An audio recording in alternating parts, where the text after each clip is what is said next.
The Himalaya, the highest and biggest and youngest mountain range in the world. Men and women have been pulled towards them to try and conquer their massive peaks and explore the intricate tapestry of their hidden valleys. Over the centuries, others have come here to dive inwards into themselves, to move away from the bustle of the marketplace, and to dissolve into the immense silence that can be found here. In a small village just outside Manali, it's the first day of our motorbike ride into the mountains. We've all recently arrived from Europe, America and Australia. It has been good to have a few days to acclimatize our bodies to the 2,000 meter height of Manali. But now it's time to pack the bikes and start our adventure. All the bikes that we will be riding are made by Royal Enfield in India. Based on an old English BSA design from the 1930s, the 500cc Enfield is the most powerful bike on the Indian roads. The design of the actual bike has not altered that much over the 70-odd years that they have been in production, making it a truly classic bike with a definite temperament.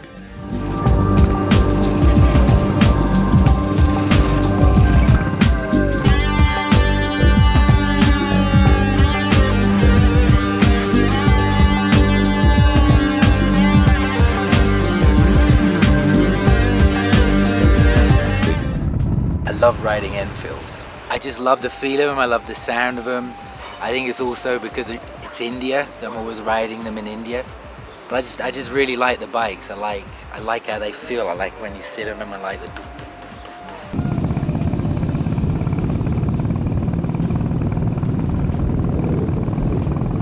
doof. We've reached the top of Rotang Pass, the first and the smallest of the 6 mountain passes that we will have to cross. The top of every pass is always decorated with hundreds of prayer flags. The Tibetan Buddhists believe that the wind blows the flags and releases the prayers printed on them, bringing protection and good luck for all travelers. The landscape up here, I really love it. I just feel very at home here. I feel at home with the mountains, with the sky, with the people. Even in summertime, it has a wild and desolate beauty.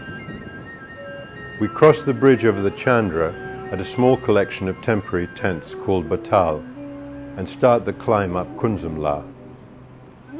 La means pass in Tibetan, and Kunzum stands at just over 4,500 meters above sea level, surrounded by some magnificent peaks where several mountain climbers have lost their lives in the last decades. Spiti is one of the wildest and most deserted places that we will have a chance to visit. Cut off from the outside world for most of the winter months, it used to be part of the kingdom of Guge in western Tibet. Our destination is the main town of the valley, Kaza, which will be our base in the coming days. For me, this is just a perfect combination of like 3 elements. It's like the beauty and the vastness of the mountains, of the landscape. It's the height, which kind of makes you a little different, you function different. And then the living together with the Tibetan culture and the Tibetan people, or the Ladakhi people. It's just a fantastic combination and it just sweeps you away. Our first trip in Spiti will take us to the highest gompa or monastery in the world. In order to get there, we have to climb over 1,100 meters out of the main valley, and you really start to feel as if you're on top of the world.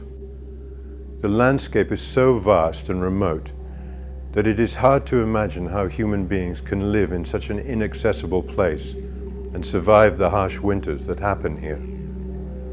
The size of the nature that surrounds us gives us all an immediate and undeniable experience of how small and insignificant we are as human beings.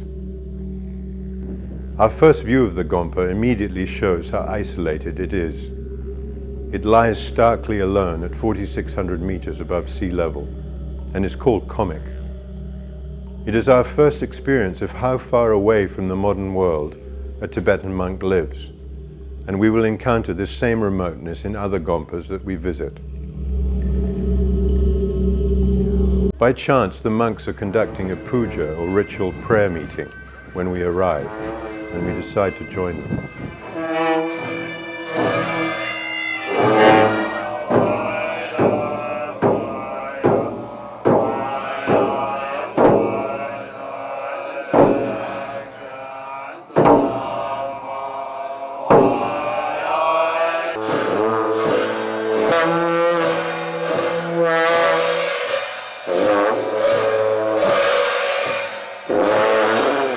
Gompas that got me, and they were doing the music, the puja, for like 3 or 4 hours in the morning, and it was just very easy to sit. And for me, the drums, like everything resonated. The drums were like boom, boom, and just resonate.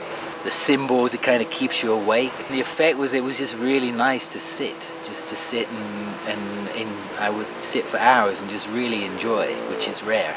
Yeah, it was just really good to sit there. And I got in quite quiet spaces sometimes, but very easily. Just somehow the music took me.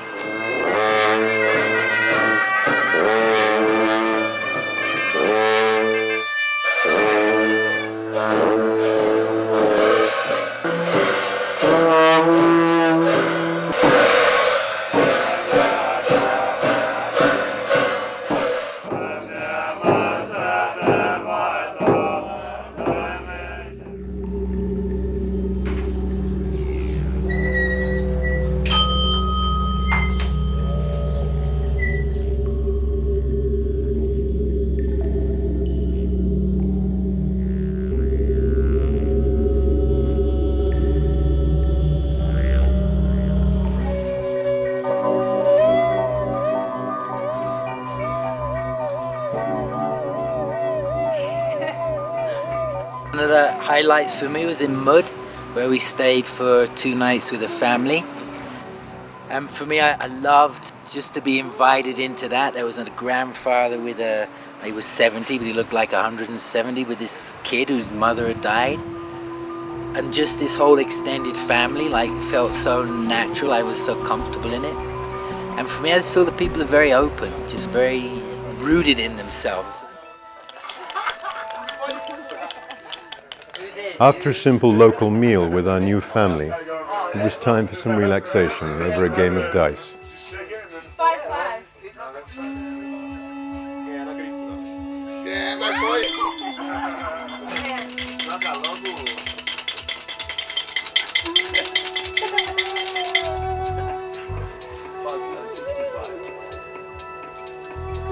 I can do it. Don't you?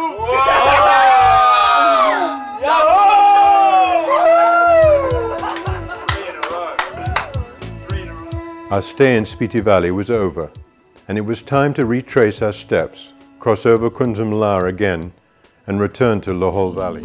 It had been a long day, but finally, after one more precipitous corner, our hotel at Jispa came into view.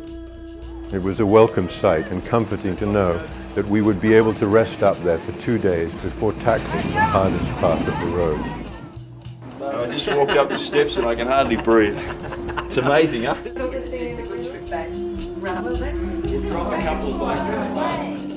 The whole thing of being with a group was a big part of it for me. I didn't realize, or I wouldn't have guessed that would have been a big part. I thought it was all about the mountains and riding, but it was really interesting and fun and challenging to just be with a group like that, because you're really together. You know, at the end of the day, you're dusty and tired, and it gets quite real with everyone. गुरु भक्ति का चमका सितारा गुरु भक्ति का चमका सितारा. It is the highest that any of our group have been in their lives outside of an aeroplane, and we know that everything is literally downhill from here. गुरु भक्ति का चमका सितारा गुरु भक्ति का चमका सितारा. As you follow the windy road down from Tanglangla, suddenly you feel that you're entering a different world. The browns and greys and reds of the high desert plateau give way to pastures of green barley, and villages begin to appear again. Chortens or stupas dot the landscape. The Upshi Valley is both narrow and lush and filled with rock formations of many different colors. The valley has a special geological interest as it was here that the first impact took place between the southern and northern plates as they collided and created the Himalaya many thousands of years ago.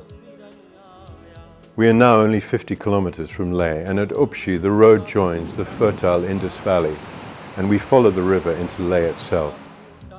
After some 480 kilometers over several days of hard riding, it is a great feeling to have finally arrived in Ladakh. Ash and Dipesh have arranged a visit to one of the local oracles. Normally women, they heal the sick, offer blessings and protective prayers, and function as a shamanistic figure in the community.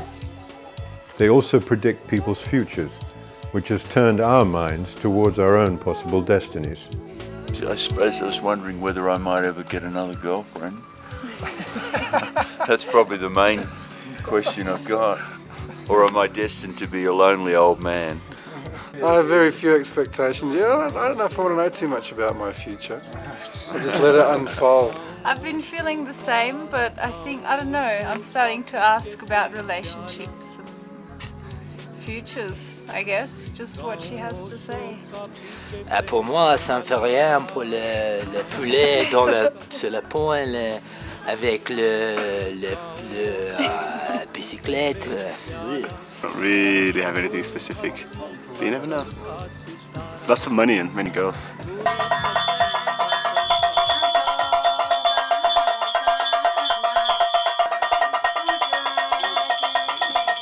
The ceremony starts with the oracle offering blessings and prayers.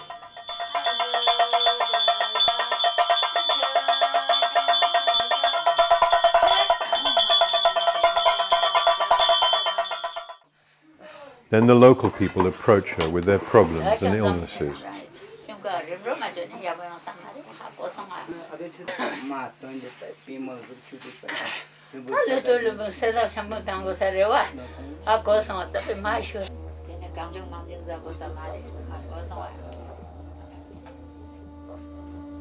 The oracle sucks on their bodies to remove poisons in their systems.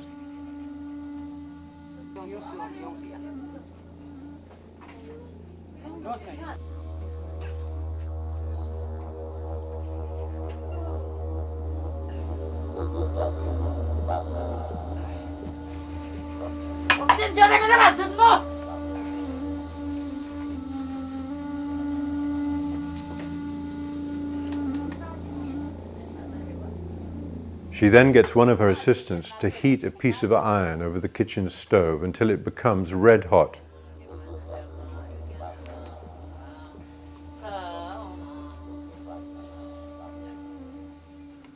She takes this scorching piece of metal and rubs it on her tongue, and then blows air over the wounds of her patients.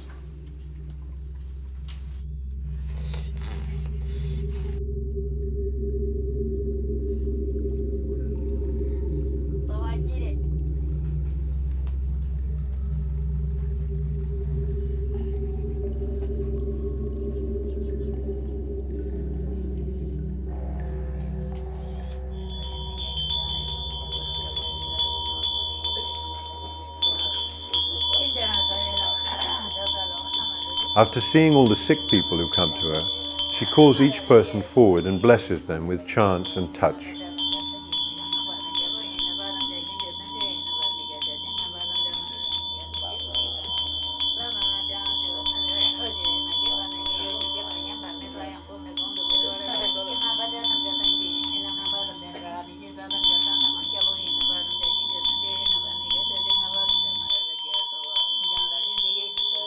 शून्य शिखर से अनहद गूंजा, शून्य शिखर से अनहद गूंजा, खट आकाश से पंछी बोला, खट आकाश से पंछी बोला।